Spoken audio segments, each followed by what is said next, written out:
नमस्कार दोस्तों, स्वागत है आपका आपके अपने YouTube चैनल ओम डिजिटल स्टडी पर। साथियों मैं हूं राकेश सिहाग। देखिए साथियों, मैंने आपके लिए एक बहुत ज़बरदस्त सीरीज स्टार्ट कर दी है बायोलॉजी, और हम पढ़ने वाले हैं थ्योरी क्लास, है ना। पूरे बेसिक से हाई लेवल तक मैं आपको थ्योरी करवाने वाला हूं, जो आपकी हर प्रकार के एग्जाम को कवर करेगी। अगर हम एग्जामों की बात करें तो राजस्थान लेवल के अगर हम एग्जाम देखते हैं तो उसमें आ जाती है जैसे पटवार हो गया, ACF यानी वनपाल वन रक्षक हो गया, इसी प्रकार से आपका रीट हो गया, इसी प्रकार से आपका लैब असिस्टेंट हो गया। तो इन परीक्षाओं के लिए आपका बहुत ही ज़बरदस्त मैं आपको साइंस करवाऊंगा। अगर हम इंडिया लेवल के एग्जाम की बात करते हैं तो इंडिया लेवल में जैसे रेलवे आ जाता है, SSC आ जाता है, उसके बाद बात आती है पुलिस की। पुलिस में MP पुलिस हो गया, UP पुलिस हो गया, जितनी भी आपकी पुलिस होती हैं उनके अंदर आपका साइंस आता है तो वो काम आएगा। यानी कहने का मतलब इंडिया लेवल की पूरी जो साइंस है वो मैं आपको करवाने वाला हूँ, पूरे बेसिक से हाई लेवल तक।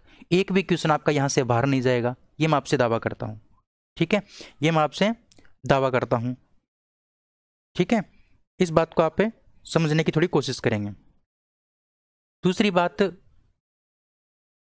दूसरी बात ये है कि जो बायोलॉजी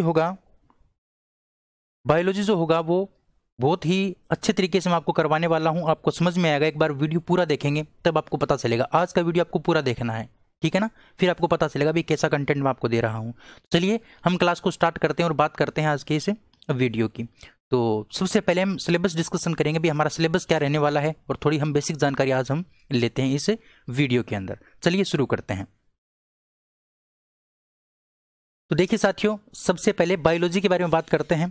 तो बायोलॉजी किसका पार्ट है भाई? आप कहोगे विज्ञान का पार्ट है। तो सबसे पहले बात करते हैं विज्ञान क्या है। आपने 6ठी 7वीं क्लास में ये बात पढ़ी होगी, अच्छे से आपने परिभाषा पढ़ी होगी कि किसी भी वस्तु का या किसी भी पदार्थ का, कोई पदार्थ है, उस पदार्थ का सुव्यवस्थित और क्रमबद्ध जो अध्ययन होता है, सुव्यवस्थित वह जो क्रमबद्ध अध्ययन होता है, उसी को हम क्या बोलते हैं? विज्ञान बोलते हैं। ये बात आपसे कोई नहीं पूछेगा, लेकिन आपको पता होना चाहिए, क्योंकि हम बिल्कुल बेसिक से स्टार्ट कर रहे हैं और हाई लेवल तक हम करेंगे। तो बेसिक से आपको यही बात जाननी होती है कि विज्ञान क्या है। तो साथियों, किसी भी पदार्थ का सुव्यवस्थित और क्रमबद्ध अध्ययन करना क्या कहलाता है? आपका विज्ञान कहलाता है। बिल्कुल सिंपल सी बात है, कोई क्वेश्चन आपका नहीं पूछा जाएगा यहां से, लेकिन आपको पता होना चाहिए। अब बात आती है विज्ञान की शाखाएं। ये जो विज्ञान होती है इसको मुख्य रूप से 3 भागों में बांटा जाता है। कितने भागों में बांटा जाता है? 3 भागों में। अब वो 3 भाग कौन कौन से हैं? पहला भाग है साथियों आपका, इन 3 भागों में जो पहला भाग है वो है आपका जीव विज्ञान। कौन सा विज्ञान? जीव विज्ञान, 1 नंबर। इसमें जो दूसरा पार्ट आपका आएगा वो आएगा भौतिकीय विज्ञान। कौन सा विज्ञान?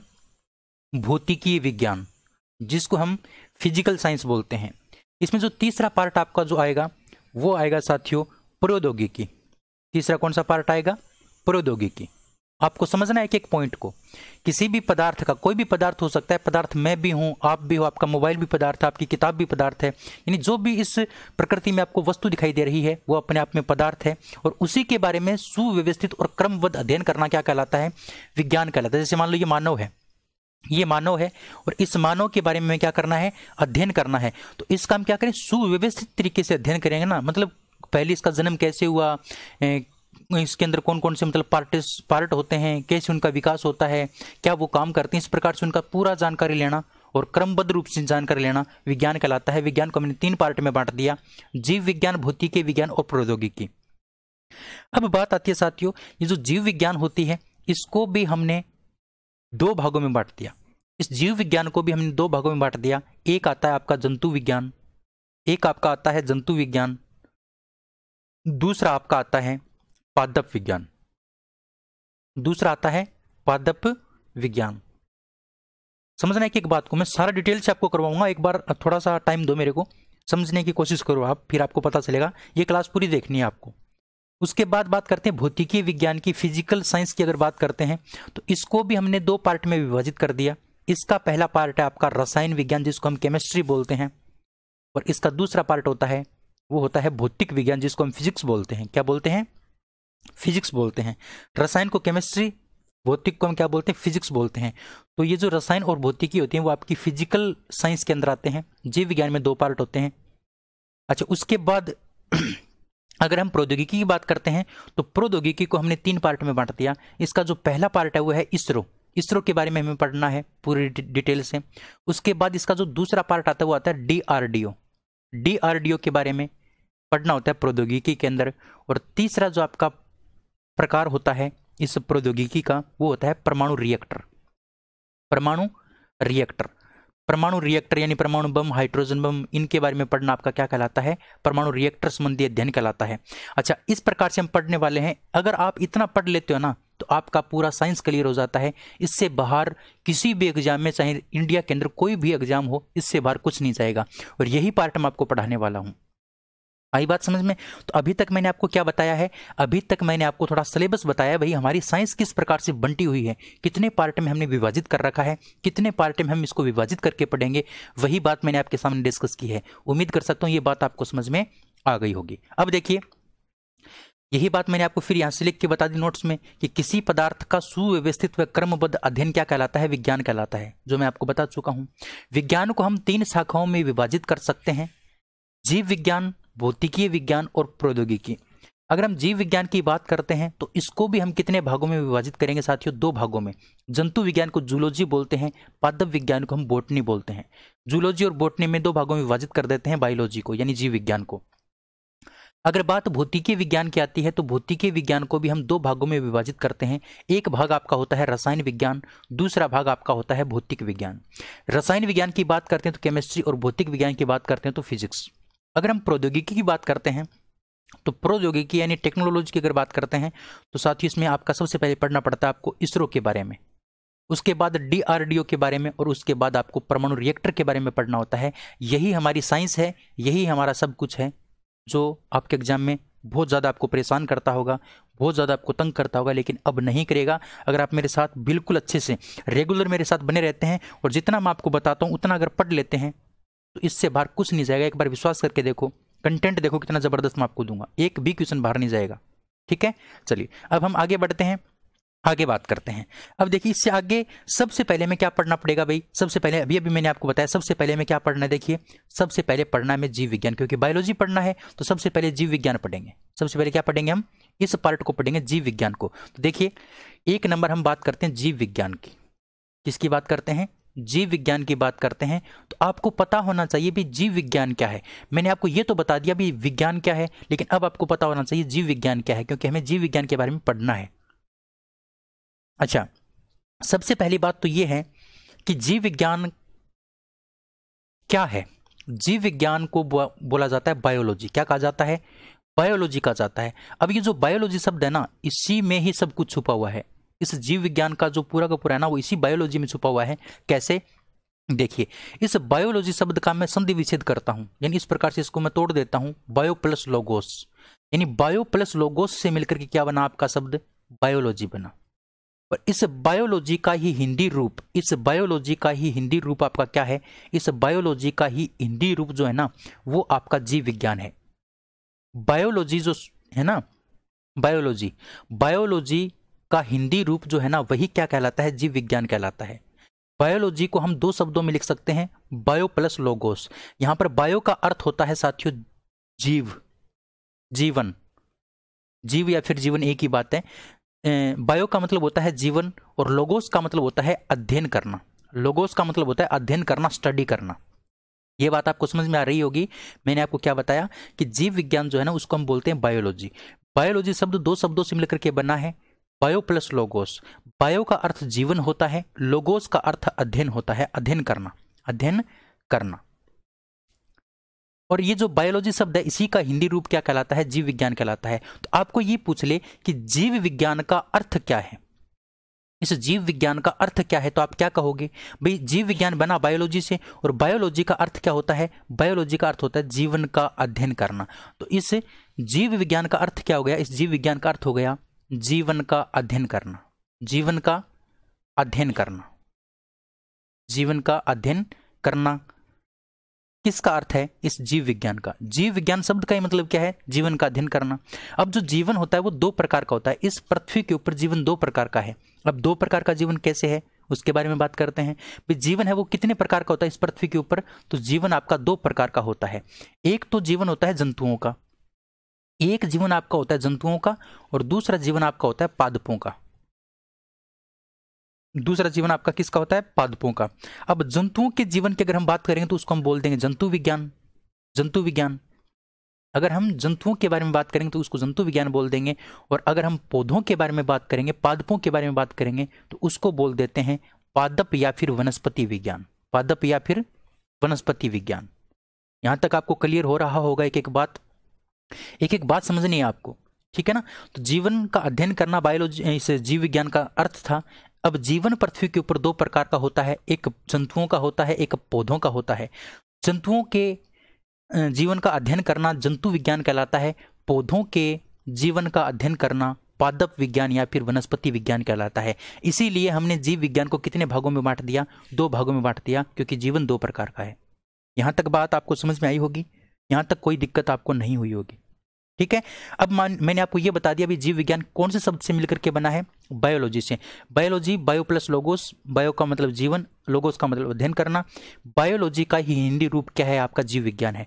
अच्छा, पहले आपको यह पता होना चाहिए भी जीव विज्ञान जो है ना, इस शब्द का सर्वप्रथम प्रयोग किसके द्वारा किया गया था?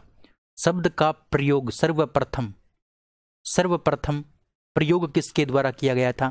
ये क्वेश्चन कई बार पूछ लिया गया है कि भाई ये जो शब्द आपको दिखाई दे रहा है जीव विज्ञान, इस जीव विज्ञान शब्द का सर्वप्रथम प्रयोग किसके द्वारा किया गया था? तो इस जीव विज्ञान शब्द का सर्वप्रथम प्रयोग 1802 ईस्वी में 1802 ईस्वी में 2 वैज्ञानिक थे। एक का नाम था लेमार्क, और दूसरे का नाम था ट्रेविरेनस।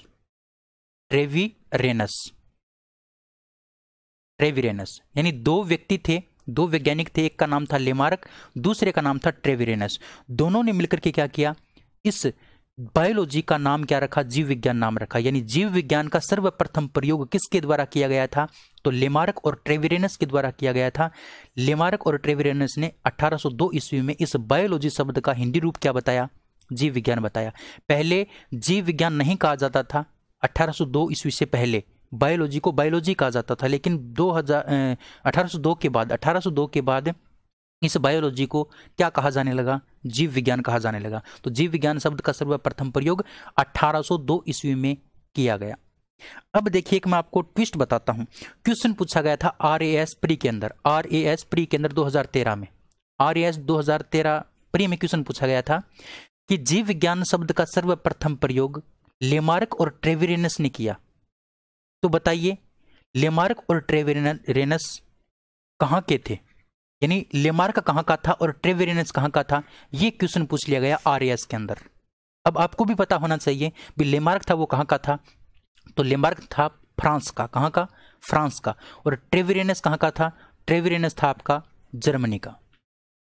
ट्रेविरेनस कहां का था? जर्मनी का। अब इतने डीपली क्वेश्चन अगर पूछेंगे तो भाई क्वेश्चन गलत होने की संभावना भी होती है, लेकिन आपको गलत नहीं करना है। आपको हर प्रकार का लेवल आपको छूना है, हर प्रकार के एग्जाम आपको क्लियर करने हैं। जो भी आप एग्जाम दोगे स्टार्टिंग में पहली बार में ही करनी है आपको। अगर आप हार चुके हैं, हताश हो चुके हैं इस विज्ञान को लेकर के, तो अब आपको हताश बिल्कुल भी नहीं होना है। बस आपको जो मैं बताता हूँ उसको अच्छे से पढ़ना है। इसके बाद साइंस आपको दुखी नहीं करेगी, ठीक है?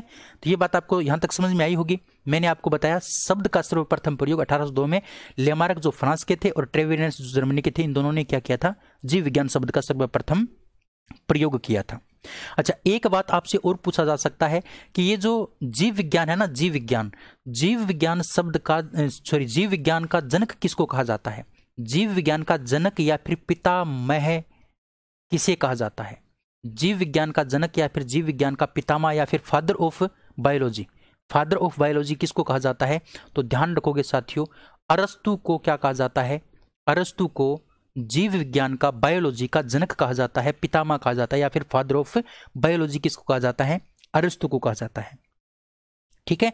तो ये बात आपको समझ में आ गई होगी। इतनी बातें आपको ध्यान रखनी है, ठीक है? चलिए अब देखिए ध्यान से, जीव विज्ञान का मतलब क्या है? सभी प्रकार के जीवन का अध्ययन किया जाता है, उसको हम क्या बोलते हैं? जीव विज्ञान बोलते हैं। सभी प्रकार के जीवन का अध्ययन बताया था ना मैंने। बायो का मतलब जीवन, लोगोस का मतलब अध्ययन करना, तो जीवन का अध्ययन करना जीव विज्ञान कहलाता है। जीव विज्ञान शब्द का सर्वप्रथम प्रयोग 1802 ईस्वी में लेमार्क जो फ्रांस के थे, ट्रेविरेनस जो जर्मनी के थे, इन दोनों ने मिलकर के सर्वप्रथम प्रयोग किया 1802 ईस्वी में जीव विज्ञान शब्द का। जीव विज्ञान जो शब्द है वो बायोलॉजी शब्द का हिंदी रूपांतरण है।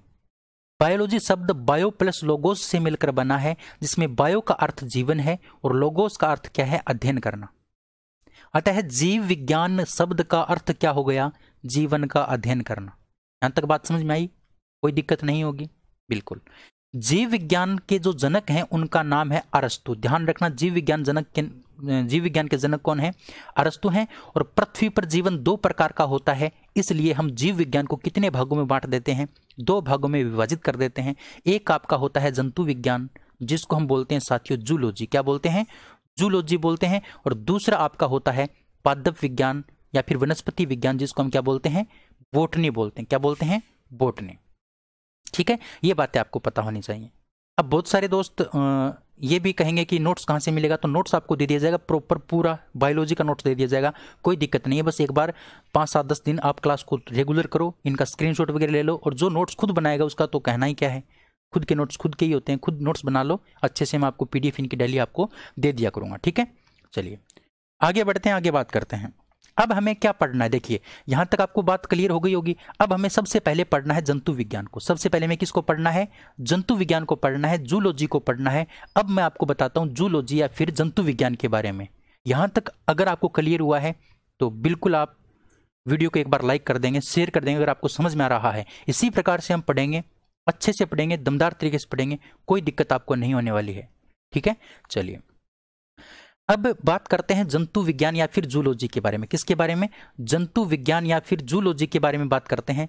जंतु विज्ञान या फिर जूलॉजी क्या है, बात करते हैं जंतु विज्ञान या फिर जूलॉजी क्या है। देखिए जंतु विज्ञान को हम क्या बोलते हैं, जूलॉजी बोलते हैं, जूलॉजी। देखिए साथियों, बात वही है कि ये जो जंतु विज्ञान शब्द है ना, वो किससे मिलकर के बना है, जूलॉजी से मिलकर के बना है। यानी कहने का मतलब जूलॉजी का ही हिंदी रूप, जूलॉजी का हिंदी रूप क्या है, आपका जंतु विज्ञान है। जिस प्रकार से बायोलॉजी शब्द का हिंदी रूप क्या होता है, जीव विज्ञान होता है, उसी प्रकार से जूलॉजी शब्द का हिंदी रूप क्या होता है, जंतु विज्ञान होता है। अच्छा, जूलॉजी जो शब्द है वो भी दो शब्दों से मिलकर के बना है, जू प्लस लोगोस, जू प्लस लोगोस। जू प्लस लोगोस से मिलकर के आपका बना है जूलॉजी शब्द। अब जू का मतलब क्या होता है, जू का मतलब होता है जंतु, जू का मतलब क्या होता है, जंतु। और लोगोस का मतलब क्या होता है, अध्ययन करना, अध्ययन करना।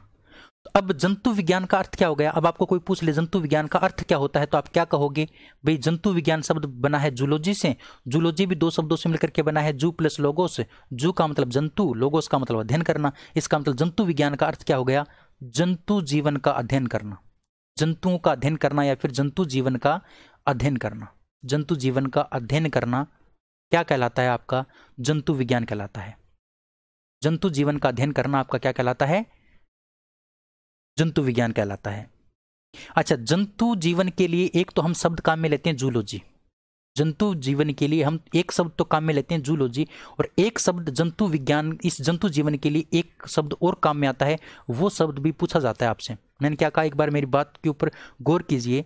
मैंने ये बताया कि हम जंतु जीवन के लिए एक तो हम किसका उपयोग करते हैं, जूलॉजी शब्द का उपयोग करते हैं, और एक जंतु जीवन के लिए एक शब्द और होता है, और वो शब्द होता है अंग्रेजी का। वो शब्द किसका होता है, अंग्रेजी का शब्द होता है, और उस शब्द को कहते हैं फ्यूना। क्या कहते हैं, फ्यूना।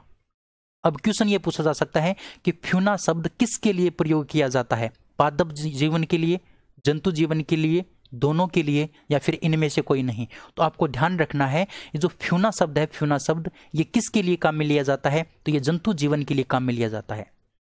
ठीक है, और ये अंग्रेजी भाषा का शब्द है आपका ये फ्यूना। ठीक है, जंतु जीवन के लिए फ्यूना शब्द का प्रयोग करते हैं। उम्मीद कर सकता हूं बात आपको समझ में आई होगी। ठीक है, अच्छा अब बात आती है नेक्स्ट। आपको मैंने इस जंतु विज्ञान का अर्थ बता दिया, जंतु विज्ञान बना किससे था वो मैंने आपको बता दिया, जंतु विज्ञान इस जंतु जीवन के लिए कौन से शब्द का प्रयोग किया जाता है वो मैंने आपको बता दिया। अब बात आती है कि जंतु विज्ञान का, इस जंतु विज्ञान का जनक किसको कहा जाता है, जंतु विज्ञान का जनक किसको कहा जाता है, ये भी आपको पता होना चाहिए। जंतु विज्ञान का जनक भी कौन है, आपका अरस्तु है। जंतु विज्ञान का जनक भी कौन है, अरस्तु। यानी जीव विज्ञान और जंतु विज्ञान दोनों के जनक कौन है साथियों? अरस्तु हैं। जंतु और जीव दोनों विज्ञानों के जनक कौन है? अरस्तु। अब साथियों ध्यान होना चाहिए, अरस्तु जी ने एक पुस्तक लिखी थी, उस पुस्तक का नाम आपको पता होना चाहिए। इन्होंने एक पुस्तक लिखी थी और उस पुस्तक का नाम था जंतु इतिहास। क्या नाम था? जंतु इतिहास उस पुस्तक का नाम था। यानी जंतु विज्ञान का जो जनक है वो है अरस्तु, और अरस्तु ने एक पुस्तक लिख डाली और उस पुस्तक का नाम रख दिया साथियों जंतु इतिहास। क्या नाम रख दिया? जंतु इतिहास। अब बात आती है जो जंतु इतिहास थी ना पुस्तक, इस जंतु इतिहास पुस्तक के अंदर किसका वर्णन किया गया है? इस जंतु इतिहास पुस्तक के अंदर वर्णन किसका है? इस जंतु इतिहास के अंदर वर्णन किसका है वो आपको पता होना चाहिए। तो इस जंतु इतिहास के अंदर जो वर्णन किया गया है वो जंतुओं की संरचना, जंतुओं की संरचना, जंतुओं की संरचना, उसका व्यवहार, जंतुओं की संरचना, उसका व्यवहार व उसका स्वरूप, व उसका स्वरूप। यानी जंतुओं की संरचना, जंतुओं के व्यवहार और जंतुओं के स्वरूप का वर्णन किसके अंदर किया गया है? जंतु इतिहास पुस्तक के अंदर, जो किसने लिखी थी? अरस्तु नाम के व्यक्ति ने लिखी थी। अब जंतु की संरचना का मतलब जंतु किस प्रकार से बने होते हैं, उनका शरीर किस प्रकार का बना होता है, ये सारी की सारी बातें आपको किसके अंदर मिलेंगी? जंतु इतिहास के अंदर मिलेंगे। ठीक है, जंतु इतिहास के अंदर मिलेंगी, ये बात आपको ध्यान रखनी है। दूसरी बात आती है व्यवहार की। भाई जंतु किस प्रकार का व्यवहार करते हैं, है ना? जैसे भाई भेड़ का किस प्रकार से व्यवहार है, मानव का किस प्रकार से व्यवहार है ना? पक्षियों का व्यवहार कैसा है, सरीसृप का व्यवहार कैसा है, तो वो बात भी आपको कहाँ पर मिलेगी? जंतु इतिहास पुस्तक में मिलेगी। तो कहने का मतलब आपको समझ में आ गया होगा जंतु इतिहास पुस्तक में किसका वर्णन है। ठीक है, ये बात आपको पता होना चाहिए। अच्छा, अब बात आती है एक इंपॉर्टेंट बात मैं आपको और बताऊंगा, उससे पहले आपको ये अच्छे से पता होना चाहिए कि जंतु विज्ञान का मतलब क्या होता है? जूलॉजी। जूलॉजी जो शब्द से मिलकर बना, जू प्लस लोगोस। जू का मतलब जंतु, लोगोस का मतलब अध्ययन करना, लोगोस का मतलब अध्ययन करना। इसका मतलब जंतु विज्ञान का अर्थ क्या हो गया? जंतु जीवन का अध्ययन करना। जंतु जीवन के लिए एक तो हम जूलॉजी शब्द का प्रयोग करते हैं, लेकिन जंतु जीवन के लिए हम अंग्रेजी में एक शब्द और है उसका प्रयोग भी करते हैं जिसका नाम है फ्यूना।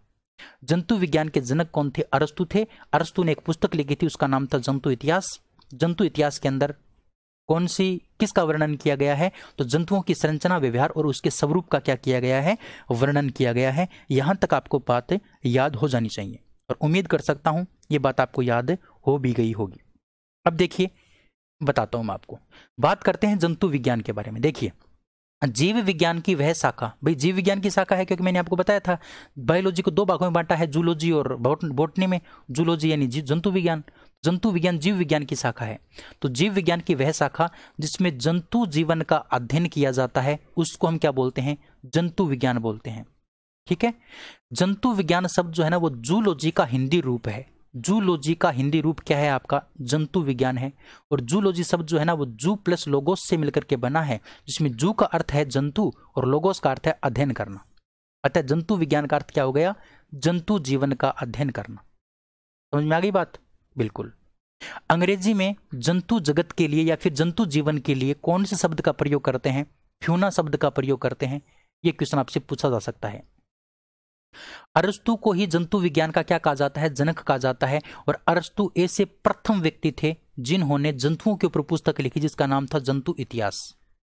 और इस जंतु इतिहास पुस्तक में जंतुओं की संरचना, उसके व्यवहार और उसके स्वरूप के बारे में क्या किया गया है? वर्णन किया गया है। तो यहां तक आपको क्लियर हो गया होगा, उम्मीद कर सकता हूं। अब आगे बढ़ते हैं। अब देखिए एक इंपॉर्टेंट बात आपको नोट के अंदर ध्यान रखनी है, बड़ी ही इंपॉर्टेंट बात है, बहुत इंपॉर्टेंट बात है। एक व्यक्ति था केरोलस लीनियस नाम का, केरोलस लीनियस नाम का एक व्यक्ति था।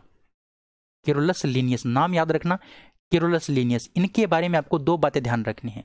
बात नंबर एक, इन्होंने एक पुस्तक लिखी थी। इन्होंने क्या लिखी थी? पुस्तक। अब ये पुस्तक इंपॉर्टेंट है ना, ये पुस्तक इंपॉर्टेंट है। अच्छा, पुस्तक का नाम क्या था? पुस्तक का नाम था साथियों सिस्टीमा नेचुरी। क्या नाम था? सिस्टीमा नेचुरी। सिस्टीमा नेचुरी, सिस्टीमा नेचुरी नाम की पुस्तक लिखी थी। किसने लिखी थी? केरोलस लीनियस ने। और ये कहाँ के रहने वाले थे? ये स्वीडन के रहने वाले थे। कहाँ के रहने वाले थे? स्वीडन के रहने वाले। केरोलस लीनियस ने एक पुस्तक लिखी थी जिसका नाम था सिस्टीमा नेचुरी। सिस्टीमा नेचुरी नाम की पुस्तक लिखी। और ये जो पुस्तक है साथियों, इस पुस्तक के अंदर जीव जंतुओं का क्या किया गया है? आधुनिक वर्णन किया गया है। जीव जंतुओं का आधुनिक वर्णन, आधुनिक वर्गीकरण, जीव जंतुओं का आधुनिक वर्गीकरण किया गया है। अब ये क्या है वो मैं आपको बताऊंगा, किस प्रकार से वर्गीकरण किया गया है वो मैं आपको बताऊंगा, लेकिन आपको पता होना चाहिए केरोलस लीनियस ने एक पुस्तक लिखी जिसका नाम है सिस्टीमा नेचुरी। और सिस्टीमा नेचुरी नाम की जो पुस्तक है साथियों, इसके अंदर जीव जंतुओं का क्या किया गया है? आधुनिक वर्गीकरण किया गया है। क्या किया गया है? आधुनिक वर्गीकरण किया गया है। अब हम बात करते हैं आधुनिक वर्गीकरण क्या है। देखिए, यानी आपने देखा होगा कि पहले बात करते हैं जंतुओं की। जंतुओं में आपने इस प्रकार से देखा होगा, अलग अलग संघ देखे होंगे। जैसे आपने सुना होगा मोलस्का संघ, सुना होगा, नहीं सुना तो अब सुना रहा हूं, सुन लो। मोलस्का संघ हो गया, ऑर्थोपोडा संघ हो गया, है ना, ऑर्थोपोडा संघ हो गया, है ना, और संघ डर्मेटा हो गया, डर्मेटा नाम का संघ होता है। इसी प्रकार से बहुत सारे संघ होते हैं, है ना। इनमें अलग अलग जंतुओं को रखा जाता है, इनमें अलग अलग जंतुओं को रखा जाता है। जैसे सरीसृप वर्ग हो गया, है ना, ये वर्ग होते हैं। तो इन वर्गों में अलग अलग जंतुओं को रखा जाता है। जैसे मोलस्का में कीट जैसे छोटे मोटे ये होते हैं ना, उनको रखा जाता है। ऑर्थोपोडा में जिनकी ऊपर की जो सतह हार्ड होती है उनको रखा जाता है ना। संघ डर्मेटा में इकाइनोडर्मेटा को रखा जाता है। सरीसृप में ये जो रैंकर चलते हैं उनको रखा जाता है। तो अलग अलग जंतुओं को अलग अलग संघ में रखा गया है। तो उसी को हम क्या बोलते हैं? आधुनिक वर्गीकरण बोलते हैं। आज जो हम वर्गीकरण ये जो पढ़ते हैं ना, वही क्या है? आपका आधुनिक वर्गीकरण है। ये तो बात जंतुओं की हो गई। इसी प्रकार से हम बात करते हैं पादपों की। तो पादपों को का भी क्या किया गया है? अलग अलग वर्णन किया गया है, अलग अलग वर्गीकरण किया गया है। जैसे कोई ब्रायोफाइटा संघ का है, कोई ब्रायोफाइटा संघ का है, कोई थेलोफाइटा संघ का है, कोई लाइकेन संघ का है। इस प्रकार से आपने देखा होगा विज्ञान के अंदर ये जो संघ होते हैं, इन संघों को बांटने का काम किसने किया था? तो इन संघों को बांटने का या इसका वर्गीकरण किसने किया था? तो इसका वर्गीकरण किया था केरोलस लीनियस ने। कौन सी पुस्तक के अंदर? सिस्टीमा नेचुरी नाम की पुस्तक के अंदर, जीव जंतुओं का आधुनिक वर्गीकरण। इसीलिए केरोलस लीनियस को क्या कहा जाता है साथियों? इसीलिए केरोलस लीनियस को कहा जाता है आधुनिक वर्गीका का पिता। क्या कहा जाता है? आधुनिक वर्गीका का पिता कहा जाता है। केरोलस लीनियस को क्या कहा जाता है? आधुनिक वर्गीका का पिता कहा जाता है। आधुनिक वर्गीका का पिता। आधुनिक वर्गीका का पिता किसे कहा जाता है? केरोलस लीनियस को कहा जाता है, क्योंकि इन्होंने अपनी पुस्तक सिस्टीमा नेचुरी के अंदर जीव जंतुओं का आधुनिक वर्गीकरण किया था। यहां तक बात आपको समझ में आई होगी, उम्मीद कर सकता हूं। यह बात नंबर 1 थी केरोलस लीनियस के बारे में। यह बात नंबर 1 थी केरोलस लीनियस के बारे में। अब हम बात करते हैं दूसरी बात आपको क्या ध्यान रखनी है। तो केरोलस लीनियस ने द्विनाम पद्धति को क्या किया था? प्रतिपादित किया था। द्विनाम पद्धति को प्रतिपादित किया। अब ये द्विनाम पद्धति होती क्या है? द्विनाम पद्धति को प्रतिपादित किया। अच्छा, द्विनाम पद्धति होती क्या है उसके बारे में अगर बात करते हैं, जैसे आपने देखा होगा, जैसे मैं आपको एक उदाहरण बताता हूं। जैसे प्याज एक शब्द है, इसको हम विज्ञान की भाषा में बोलते हैं एलियम सेप्पा। क्या बोलते हैं? एलियम सेप्पा। इसको हम एलियम सेप्पा नाम से जानते हैं। किसके अंदर? विज्ञान की भाषा में। हम हमारे भाषा में तो इसको प्याज बोलते हैं, लेकिन हम बात करते हैं विज्ञान की भाषा में तो इसको कहा जाता है एलियम सेप्पा। इसी प्रकार से हम बात करते हैं किसकी? मनुष्य की। जैसे मनुष्य है तो मनुष्य को हम हमारी भाषा में तो नाम से पुकार लेते हैं, लेकिन विज्ञान की भाषा में मनुष्य को क्या कहा जाता है? होमो सेपियंस कहा जाता है। क्या कहा जाता है? होमो सेपियंस कहा जाता है। होमो सेपियंस कहा जाता है। ये बात भी आपको ध्यान रखनी है। होमो सेपियंस कहा जाता है। तो इसमें दो नाम हो गए, देखो, एक तो एलियम नाम हो गया, एक सेप्पा हो गया, होमो हो गया, सेपियंस हो गया। तो इस प्रकार से द्विनाम जो पद्धति है, दो नामों की जो पद्धति है, वो किसने प्रतिपादित की थी? सबसे पहले केरोलस लीनियस ने प्रतिपादित की थी। इसमें जो पहला शब्द होता है वो इसके वंश को दर्शाता है। किसको दर्शाता है? ये पहला शब्द इसके वंश को दर्शाता है, और दूसरा शब्द इसकी जाति को दर्शाता है। किसको दर्शाता है? इसकी जाति को। तो आपसे पूछ ले, प्याज कौन सी जाति का, मतलब कौन सी जाति से बिलोंग करता है? तो प्याज सेप्पा जाति से बिलोंग करता है। मनुष्य कौन सी जाति से बिलोंग करता है? तो मनुष्य आपका सेपियंस जाति से क्या करता है? बिलोंग करता है। मनुष्य का वंश कौन सा है? तो मनुष्य का वंश है होमो, है ना। प्याज का वंश कौन सा है? एलियम। और आपकी जाति कौन सी है? सेपा। ये बात आपको समझ में आ गई होगी। तो द्विनाम पद्धति को प्रतिपादित करने का काम किसने किया था? कैरोलस लिनियस ने किया था। ये बात भी आपको ध्यान रखनी है। उम्मीद कर सकता हूं यहां तक बात आपको बिल्कुल अच्छे से क्लियर हो गई होगी। अब बात आती है इससे आगे। अब बात इससे आगे आती है, यहां तक मैं मिटा सकता हूं, कोई तकलीफ आपको?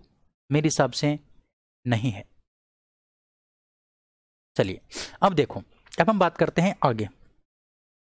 अब इससे आगे अगर हम बात करते हैं तो जो जंतु विज्ञान, हम बात कर रहे थे जंतु विज्ञान के बारे में, भाई बात तो हमारी जंतु विज्ञान के बारे में चल रही थी। जंतु विज्ञान के बारे में मैंने आपको बता दिया, इसका ये शब्द किससे बना है, इसका अर्थ क्या होता है, इसके जनक कौन है, जनक अरस्तु थे, इन्होंने कौन सी पुस्तकें लिखी थी, उस पुस्तक में किसका वर्णन है। उसके बाद एक बात मैंने आपको नोट में बता दी जो आपको पता होनी चाहिए। अब हम जंतु विज्ञान के बारे में बात करते हैं। तो जंतु विज्ञान को भी हमने 4 भागों में विभाजित कर दिया। कितने भागों में? 4 भागों में। जंतु विज्ञान को हमने 4 भागों में विभाजित कर दिया, और वो 4 भाग कौन कौन से हैं उनके बारे में आपको पता होना चाहिए। सबसे पहले जो भाग आता है साथियों, वो आता है आपका सजीवों का संगठन। सबसे पहले बात आती है सजीवों के संगठन की। सजीवों का संगठन, सजीवों का संगठन। दूसरा जो आपका प्रकार आता है वो आता है स्वास्थ्य विज्ञान। स्वास्थ्य विज्ञान दूसरा पार्ट आपका आता है स्वास्थ्य विज्ञान। 3 नंबर जो आपका पार्ट आता है वो आता है आनुवंशिकता। आनुवंशिकता। और 4 नंबर जो आपका पार्ट आता है साथियों, वो आता है जंतु जगत का वर्गीकरण। जंतु जगत का वर्गीकरण। ये 4 पार्ट आपको पढ़ने हैं किसके अंदर? इस जंतु विज्ञान में। अगर आपको जंतु विज्ञान क्लियर करनी है, भाई जीव विज्ञान क्लियर करने के लिए आपको जंतु विज्ञान और पादप विज्ञान 2 पढ़ने पड़ेंगे, और पूरी विज्ञान क्लियर करने के लिए आपको, मैंने आपको स्टार्टिंग में बताया था, वो इतने पार्ट पढ़ने पड़ते हैं। लेकिन आपको सिर्फ और सिर्फ जंतु विज्ञान पूरी करने के लिए आपको ये 4 पार्ट पढ़ने पड़ेंगे। सबसे पहले आपको पढ़ना पड़ेगा सजीवों का संगठन। अच्छा, सजीवों का संगठन क्या होता है? सजीव किस प्रकार से उनका शरीर बना होता है, कौन कौन से उसके अंदर पार्ट होते हैं, उनको हम क्या बोलते हैं? संगठन बोलते हैं। अच्छा, सजीवों के संगठन को भी हमने कई पार्ट में विभाजित कर दिया। सजीवों के संगठन को हमने कई पार्ट में विभाजित कर दिया। सबसे पहले हम पढ़ेंगे कोशिका के बारे में। सबसे पहले किसके बारे में पढ़ेंगे? कोशिका के बारे में। कोशिका, बहुत सारी कोशिकाएं आपस में मिलकर के किसका निर्माण कर देती हैं? उत्तक का निर्माण कर देती हैं। उसके बाद हम पढ़ेंगे 2 नंबर उत्तक के बारे में। किसके बारे में? उत्तक के बारे में। उसके बाद बहुत सारे उत्तक आपस में मिलकर के किसका निर्माण कर देते हैं? अंग तंत्र का निर्माण कर देते हैं, अंगों का निर्माण कर देते हैं। उसके बाद हम पढ़ने वाले हैं अंग तंत्र के बारे में। और उसके बाद हम पढ़ने वाले हैं साथियों किसके बारे में? 4 नंबर हम पढ़ने वाले हैं ज्ञानेंद्रियों के बारे में। किसके बारे में? ज्ञानेंद्रियों के बारे में। ये 4 पार्ट हमें पढ़ने पड़ेंगे इस सजीवों के संगठन में। अब कोशिका के बारे में आपको डिटेल से पढ़ना पड़ेगा, उत्तक के बारे में डिटेल से पढ़ना पड़ेगा। अब बात आती है अंग तंत्र की। अंग तंत्र को भी हमने कई पार्टों में विभाजित कर दिया। जैसे 1 नंबर आपका हो गया पाचन तंत्र, 2 नंबर आपका हो गया श्वसन तंत्र, 3 नंबर आपका हो गया ब्लड सर्कुलेशन सिस्टम यानी रक्त परिसंचरण तंत्र। उसके बाद आपका 4 नंबर हो गया उत्सर्जन तंत्र, है ना। उसके बाद 5 नंबर आपका हो गया जनन तंत्र। उसके बाद 6 नंबर आपका हो गया अंतःस्रावी तंत्र। उसके बाद 7 नंबर आपका हो गया तंत्रिका तंत्र। ये तंत्र आपको पढ़ने पड़ेंगे इस अंग तंत्र वाले टॉपिक में। और उसके बाद ज्ञानेंद्रियां पढ़नी पड़ेंगी। ज्ञानेंद्रियों में आपकी 5 ज्ञानेंद्रियां होती हैं, जैसे त्वचा हो गया, आंख हो गया, नाक हो गया, है ना, कान हो गया। इस प्रकार से आपको ये 5 जीभ हो गया, है ना। ये 5 ज्ञानेंद्रियां आपको पढ़नी पड़ेंगी किसके अंदर? इन ज्ञानेंद्रियों वाले टॉपिक में। ये इस प्रकार से आपका सजीवों का संगठन कंप्लीट हो जाएगा। उसके बाद हम चल के आएंगे स्वास्थ्य विज्ञान में। स्वास्थ्य विज्ञान में आपको सिर्फ 2 बातों के बारे में पढ़ना पड़ता है। एक बात तो आपको पढ़नी पड़ती है संतुलित भोजन के बारे में। किसके बारे में? संतुलित भोजन के बारे में। और दूसरी बात आपको पढ़नी पड़ती है असंतुलित भोजन के बारे में। यानी स्वास्थ्य विज्ञान सिर्फ और सिर्फ 2 बातों पर डिपेंड करती है, संतुलित और असंतुलित भोजन पर। संतुलित और असंतुलित भोजन पर 2 बातों पर क्या करती है? डिपेंड करती है। अब हम संतुलित भोजन की बात करते हैं तो संतुलित भोजन में आपके प्रोटीन पाया जाता है तो प्रोटीन के बारे में पढ़ेंगे, वसा पाई जाती है तो वसा के बारे में पढ़ेंगे, विटामिन पाए जाते हैं विटामिन के बारे में पढ़ेंगे। उसके बाद इसमें कार्बोहाइड्रेट पाया जाता है, कार्बोहाइड्रेट के बारे में पढ़ेंगे। इसमें क्या पाए जाते हैं? खनिज लवण पाए जाते हैं, खनिज लवणों के बारे में पढ़ेंगे। तो इस प्रकार से हमारा क्या हो जाएगा? संतुलित भोजन वाला टॉपिक कंप्लीट होगा। फिर हम असंतुलित भोजन की बात करेंगे, तो असंतुलित भोजन में ये सभी पदार्थ नहीं पाए जाते हैं, जिसके कारण क्या उत्पन्न हो जाता है, रोग उत्पन्न हो जाता है। फिर हम क्या पढ़ने वाले हैं, रोग के बारे में पढ़ने वाले हैं। रोग, संक्रामक रोग, असंक्रामक रोग, आनुवंशिक रोग, इनके बारे में पढ़ेंगे। इस प्रकार से आपका ये कंप्लीट हो जाएगा। उसके बाद हम आनुवंशिकता के बारे में पढ़ेंगे, मेंडल के बारे में आपने सुना होगा, मेंडल के बारे में। और उसके बाद हम पढ़ेंगे जंतु जगत के बारे में, जंतु जगत का वर्गीकरण, जैसे आपका मोलस्क का संघ हो गया, ब्रायोफाइटा संघ हो गया, है ना, ऑर्थोपोडा संघ हो गया, इनके बारे में पढ़ेंगे डिटेल से। इस प्रकार से आपकी क्या हो जाएगी, जंतु विज्ञान कंप्लीट हो जाएगी। फिर बात आएगी पादप विज्ञान की। पादप विज्ञान में हम पौधों के बारे में पढ़ेंगे, पौधों में जनन कैसे होता है, पौधों में श्वसन कैसे होता है, पौधों में पाचन कैसे होता है, वो पढ़ेंगे। फिर आपकी जीव विज्ञान कंप्लीट हो जाएगी। तो ये जो जीव विज्ञान का टॉपिक चलेगा साथियों, ये लगभग 2 महीने का चलेगा। कितने महीने का, 2 महीने का। और मैं आपको बता दूं, कोई भी आपका एग्जाम हो, उसमें 70% जो क्वेश्चन है ना, 70% क्वेश्चन वो कहाँ से पूछे जाते हैं, वो बायोलॉजी से पूछे जाते हैं, बायोलॉजी से, है ना। बायोलॉजी से आपके 70% क्वेश्चन पूछे जाते हैं, इसलिए बायोलॉजी आपकी बड़ी इंपॉर्टेंट है। उम्मीद करता हूँ आप बिल्कुल मेरा साथ देंगे। आज मैं आपको इतना ही करवाऊंगा। कल हम जो टॉपिक पढ़ने वाले हैं वो पढ़ने वाले हैं साथियों कोशिका के बारे में। कल हमारा कोशिका का पहला टॉपिक स्टार्ट हो जाएगा। बहुत अच्छे से पढ़ाऊंगा, जैसे मैंने आज आपको बताने की कोशिश की वैसे ही मैं आपको कल पढ़ाऊंगा। बहुत अच्छा कंटेंट आपको दूंगा, एक बार विश्वास करके देखिए। 3-4 दिन आप रेगुलर क्लास लीजिए, उसके बाद आपको पता चलेगा कंटेंट कैसा और कंटेंट में दम कितना है। आई बात समझ में? तो उम्मीद कर सकता हूँ बिल्कुल आप इस बात को समझ गए होंगे। अगर आपको मेरा प्रयास पसंद आएगा, आ रहा है, या आप मानते हैं कि भी बिल्कुल आपको आएगा, तो वीडियो को लाइक करेंगे और शेयर ज़्यादा से ज़्यादा करेंगे। साथियों मैं बार बार आपको नहीं बोलूँगा, बस एक बार रिक्वेस्ट आपसे कर सकता हूँ। अगर सच में आप अपनी तैयारी करनी चाहते हैं किसी भी एग्जाम की, चाहे वो आपका राजस्थान लेवल का एग्जाम हो, चाहे वो आपका इंडिया लेवल का एग्जाम हो, किसी भी प्रकार के एग्जाम की अगर आप तैयारी करते हैं तो आप बहुत अच्छे से पढ़ सकते हैं, बिल्कुल फ्री के अंदर। कोई भी आपको पैसा नहीं देना है। बहुत जगह आप पैसे देते होंगे, लेकिन आपको यहाँ पर बिल्कुल भी पैसा नहीं देना है, बस आपको पढ़ना है। ठीक है, चलिए तो आज की इस वीडियो में इतना ही साथियों, फिर मिलते हैं कल। तब तक के लिए जय हिंद, जय Bharat, thank you, bye bye, धन्यवाद।